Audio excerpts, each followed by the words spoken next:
తెలంగాణలో ఎమ్మెల్యే కోట ఎమ్మెల్సీ స్థానాలు 5 ఖాళీ అవుతున్నాయి. వాటి ఎన్నికల స్కెడ్యూల్ కూడా విడుదలైంది. ఖచ్చితంగా ఆ 5 స్థానాల్లో 4 కాంగ్రెస్ మద్దతుదారులకు దక్కనున్నాయి. ఆ 4 స్థానాల కోసం ఏకంగా 40 మంది వరకు కూడా ఆశావహులు క్యూ కడుతున్నారట. ఇప్పటి వరకు అవకాశం రాని నేతలు, ఎన్నికల్లో పోటీ చేసి ఓడిపోయిన నేతలు, సీనియర్లు ముమ్మర ప్రయత్నాలు చేసుకుంటున్నారు. పార్టీ మాత్రం త్యాగధనులకే అవకాశమని చెప్తున్నప్పటికీ అంతమంది ఆశావహులు పోటీ పడుతుండడం అధిష్టానానికి తలపోటుగా మారిందట.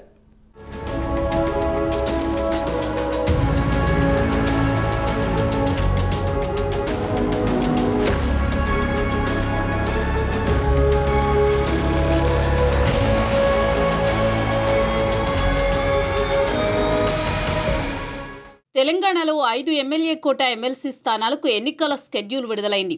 5 ఎమ్మెల్సీల పదవీకాలం పూర్తి కానుండడంతో ఆ స్థానాల భర్తీకి ఈ నెల 20న ఎన్నికలు జరగనున్నాయి. అసెంబ్లీలో సంఖ్యాబలాలను బట్టి వాటిలో ఒక స్థానం బీఆర్ఎస్కు ఖాయమైన మిగిలిన 4 కాంగ్రెస్ మద్దతుదారులకు దక్కనున్నాయి.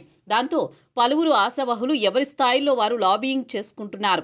బీసీ కులగణనను హైలైట్ చేసుకుంటున్న కాంగ్రెస్ ప్రభుత్వం ఈ ఎమ్మెల్యేల నియామకంలో సామాజిక సమీకరణాలకు ప్రాధాన్యత ఇవ్వడం ఖాయంగా కనిపిస్తోంది.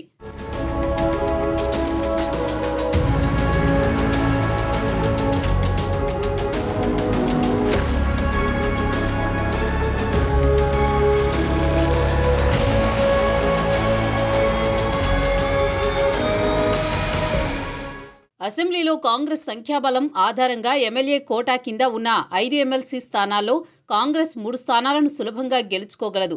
మరో అదనపు సీటు గెలవాలంటే బీఆర్ఎస్ నుంచి కాంగ్రెస్లో చేరిన 10 మంది ఎమ్మెల్యేల మద్దతు కీలకం కానుంది.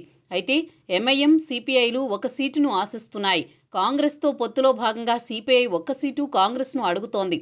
దీనిపై కాంగ్రెస్ ఎలా స్పందిస్తుందనేది చర్చనీయాంశంగా మారింది. మరోవైపు ప్రస్తుతం ఖాళీ అవుతున్న 1 స్థానంలో తమ అభ్యర్థికి సహకరించాలని ఎంఐఎం పట్టుబడితే అవగాహనలో భాగంగా కాంగ్రెస్ మద్దతు ఇస్తుందా అనేది కూడా చూడాల్సి ఉంది.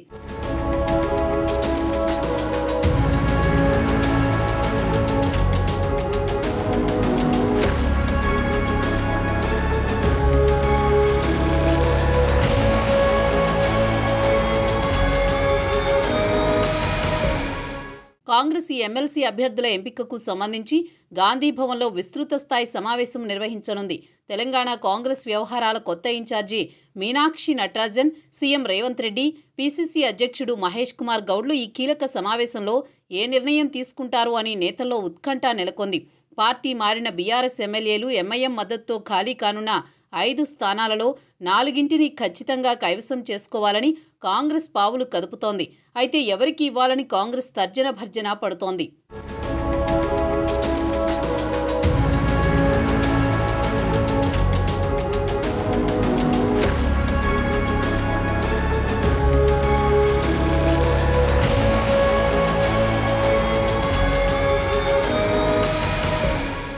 మొత్తం మీద 4 ఎమ్మెల్సీ స్థానాలకు తీవ్ర పోటీ నెలకొందని చెప్పొచ్చు. ఎందుకంటే కాంగ్రెస్ అధికారంలోకి రావడానికి కష్టపడ్డవారు కావచ్చు, కార్పొరేషన్ పదవులలో అవకాశం రానివారు, పార్టీ పదవులలో చోటు దక్కనివారు, ఇలా చాలామంది ఆశలు పెట్టుకున్నారు. అన్ని జిల్లాల్లోని సీనియర్ నేతలు పాత కొత్త భేదం లేకుండా అందరూ సీరియస్గా ప్రయత్నాలు ముమ్మరం చేస్తున్నారు. ఎన్నికల్లో పోటీ చేసి ఓడిపోయిన వారికి ఏడాది వరకు ఎలాంటి అవకాశం లేవని పార్టీ కండిషన్ పెట్టింది. కానీ ఇప్పటికే ఏడాది పూర్తయింది కాబట్టి వారు కూడా రేసులోకి వస్తున్నారు.